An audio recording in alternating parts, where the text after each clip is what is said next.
So for this problem, Berto invested 15,000 pesos in a bank that pays 6.5% annual interest, then compounded semi-annually. So how much will be in his bank after 4 years? So for this problem, we're looking for the future value. So first, we need to list all the given. So since Berto invested 15,000 pesos and this amount is the principal amount, that's 15,000, then for the rate, since 6.5%, then convert this one to decimal, so just divide this number by 100.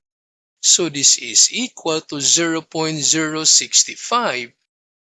Then for the time, so this is after 4 years, so the time is equal to 4.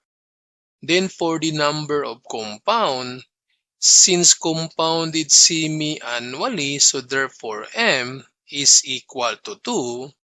Then M is equal to 4 for quarterly, and M is equal to 12 for monthly. So since semi-annually, so therefore M is equal to 2. Then for the compounding period, so this is equal to the time times M. So M is 2 and the time is 4. So therefore the compounding period is equal to 8.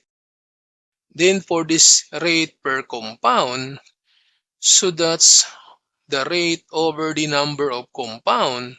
So since the rate is 0.065 and the number of compound is 2, so this 0.65 divided by 2, so therefore J is equal to 0.0325.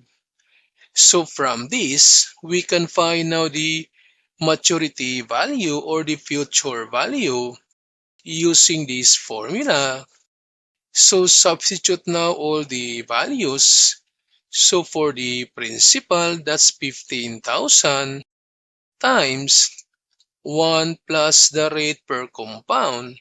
So that's 1 plus 0.0325. Then to the power n, or the compounding period, to the power 8. So from this, we can find now the future value.